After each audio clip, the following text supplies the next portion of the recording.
itu teman-teman sekalian, ada kejadian yang unik sekali. Nabi SAW waktu menerima ayat ini turun, begitu selesai, langsung Nabi SAW naik di atas mimbar, mengumpulkan seluruh masyarakat. Masyarakat Madinah lagi kumpul, dan di masjid rupanya bersatu di situ di dalam majelis antara orang mukmin sama orang munafik ini. Dan sudah kita jelaskan dari awal perang Tabuk, kalau hakikatnya perang ini adalah antara muslimin dengan siapa? Munafik, ya. Maka Nabi SAW naik di atas mimbar setelah tahmid dan salawat, lalu beliau membongkar satu persatu kedok munafik yang hadir di masjid. Nabi SAW mengatakan setelah tahmid dan salawat, wahai sekalian manusia, di antara kalian ada munafik yang harus kalian kenal mereka. Siapapun yang aku sebutkan namanya, segera berdiri. Maka mulailah Nabi SAW menyebut satu persatu, berdiri wahai fulan, berdiri wahai fulan, berdiri wahai fulan, sampai Nabi menyebutkan 36 orang. Dan ini 36 orang semuanya pimpinan-pimpinan munafik. Satu-satunya Nabi tidak sebut adalah Abdullah bin Abi Salul. Kenapa gak disebut? Karena satu Madinah sudah tahu kalau dia pimpinan munafik. Iya, orang-orang semua sudah tahu kalau Abdullah bin Salul itu adalah pimpinan, sama dengan Abu Amir al-Fasiq, itu sudah ketahuan. Jadi ini hadir di masjid ini, yang banyak muslimin tidak tahu. Mereka berteman, tetangga, teman bisnis, tapi orang munafik. Pada saat itu Umar bin Khattab kebetulan telat datang ke masjid. Tidak tahu apa yang terjadi di masjid nih. Umar pas masuk depan pintu, ada satu orang lagi menangis di depan pintu. Kata Umar, kenapa kau menangis? Kenapa gak masuk ke dalam? Dia bilang, Rasulullah SAW menghitungku salah satu dari munafik. Langsung Umar mengatakan, semoga Allah menghukummu. Kenapa selama ini kau menyembunyikannya gitu. Nabi SAW satu sisi setelah membongkar orang-orang munafik ini, dan ini kita lihat teman-teman belum pernah terjadi dalam hidup Nabi SAW, membongkar langsung gitu kan. Dari sisi lain Nabi SAW menyampaikan berita gembira kepada kaum muslimin, bahwasanya mulai hari ini setelah perang Tabuk, kedepannya umat Islam tidak akan pernah kalah, menang terus dalam jihad. Yang penting jihad benar, pasti menang. Gak ada lagi kekalahan, gak ada lagi terulang kasus Uhud, kasus, gak ada lagi. Sudah, pokoknya mulai sekarang menang terus. Sampai Nabi SAW mengatakan kalian akan menembus wilayah Hira. Hira ini wilayah Jazirah Arab, ya, yang orang-orang Arabnya beragama Nasrani dan kuat sekali, karena di situ dibantu oleh Romawi. Lalu kata Nabi SAW menceritakan, kalian akan menguasai Hira, akan ada pasukan dari umatku yang akan menyerang, dan kalian akan tiba di gerbangnya. Dan aku sekarang, kata Nabi SAW, diperlihatkan pintu gerbangnya sedang terbuka, dan yang pertama keluar menyerahkan diri di atas unta berwarna merah adalah seorang wanita bernama Syaima binti Nufaila al-Uzdiyah, yang memakai cadar berwarna hitam. Nabi SAW ceritakan ini kejadian nanti terjadi di zaman khilafahnya Umar bin Khattab. Nabi sampaikan sudah saat itu nanti akan terus berlanjut jihad, kalian sampai menembus wilayah Hira dan menang. Ya, karena wilayah Hira ketakutan, yang paling pertama menyerahkan diri seorang wanita namanya Syaima binti Nufaila. Kebetulan ini adalah adiknya kepala suku. Maka seorang sahabat yang bernama Zakaria bin Yahya, ini cerdas ini.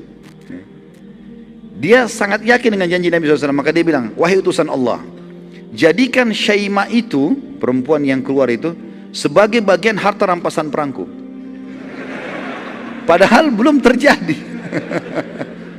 Nanti kalau itu perang terjadi ya Rasulullah, itu bagianku. Tapi ini kita tahu setelah beliau meninggal ya. Zakaria bin Yahya, ini namanya Zakaria bin Yahya.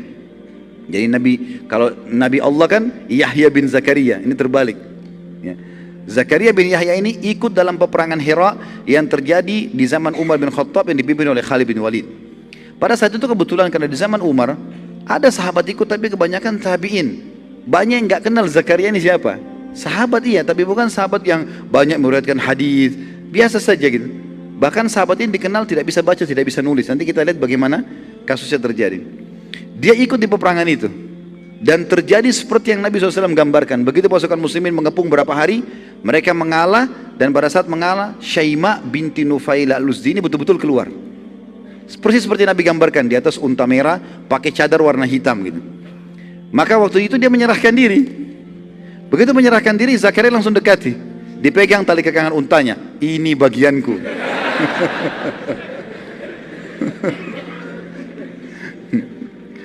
Lalu orang-orang pada tanya, wahai Zakaria, dari mana ceritanya? Belum dikumpulkan pada pimpinan perang, nanti dibagi. Kenapa kau langsung vonis gitu? Dia bilang, Rasulullah sudah kasih untukku. Waktu itu uniknya, Khalid bin Walid pun tidak tahu. Karena Khalid bin Walid tidak hadir di masjid waktu penunjukan kisah ini, gitu kan? Karena habis pembongkaran orang-orang munafik, lalu Nabi sampaikan ini, gitu kan? Spontanitas, jadi sedikit yang hadir. Maka kata Khalid, mana saksimu? Ada saksi, bukti, ada nggak ini? Kalau betul-betul seperti ini. Apalagi ini membawa nama Rasulullah SAW, Rasulullah kasih buat aku nih. Ini Rasulullah sudah meninggal sekian tahun lalu nih, gitu kan? Maka didatangkan saksi-saksi lah. Ternyata ada beberapa sahabat yang hadir betul-betul memberikan kesaksian, mengatakan betul. Memang kami mendengarkan. Tepatnya Muhammad bin Maslamah dan Muhammad bin Bishr radhiyallahu anhuma. Ini kebetulan hadir di masjid waktu itu dan dengar. Maka mereka berdua mengatakan, Muhammad bin Maslamah dan Muhammad bin Bishr ini mengatakan, iya benar. Kami dengarkan sendiri itu. Rasulullah dia minta sama Nabi, Nabi mengatakan dia bagianmu. Maka gara-gara itu Syaima menjadi harta rampasannya Zakaria bin Yahya. Rupanya waktu Syaima keluar dan menyerahkan diri, kakaknya dia kepala suku namanya Abdul Masih, orang Nasrani tapi turunan Arab. Makanya dinamakan Abdul Masih, ya, hambanya Al-Masih Isa maksudnya gitu ya. Abdul Masih ini bin Nufaila, saudaranya Syaima keluar dengan membawa kesepakatan damai. Tapi masalahnya Syaima sudah menjadi tawanan perang, gitu kan. Abdul Masih lalu menanyakan kepada muslimin, di mana adik saya tadi Syaima? Mereka bilang ada bagiannya seorang prajurit Zakaria. Maka Abdul Masih datang mengatakan, wahai Zakaria, kembalikan adikku, aku tebus berapa saja kau minta. Jadi saking tidak bisanya membaca Zakaria radhiyallahu anhu ini, beliau bilang, demi Allah kau tidak akan mengembalikan kepadamu kecuali kau bayar 100 dirham. 100 dirham ini kecil, murah, sedikit sekali. Abdul Masih nggak pakai bicara, langsung kasih 100 dirham, selesai. Diambil adiknya gitu. Kalau antum mungkin tidak mau dibayar ya. Para prajurit datangi Zakaria setelah itu. Apa yang mereka bilang? Kenapa engkau hanya minta 100 dirham? Demi Allah kalau kau minta 100.000 dirham, pasti dibayar. Karena ini orang kaya, ini kepala suku gitu.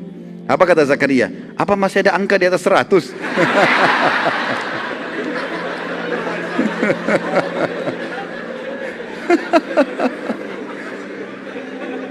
Jadi luar biasa polosnya gitu kan. Nggak bisa baca, nggak bisa hitung gitu. Sama dengan antum cuma tahu ada nilai 1.000 rupiah aja. Nggak tahu ada 100.000, nggak tahu ada miliaran gitu. Udah selesai. Seperti itu aja. Jadi akhirnya lepaslah Syaima dengan 100 dirham saja. Baik, itu selesai penyampaian Nabi SAW. Bubarlah orang di masjid pada saat itu. Itu tambahan tadi ya. Itu tambahan karena penyampaian Nabi SAW sampai ke pembebasan Hira tadi. Dan bagaimana Zakaria minta Syaima menjadi bagiannya. Kasus masalah peperangan tadi yang terjadi zaman Umar itu tambahan informasi untuk menguatkan berita tadi.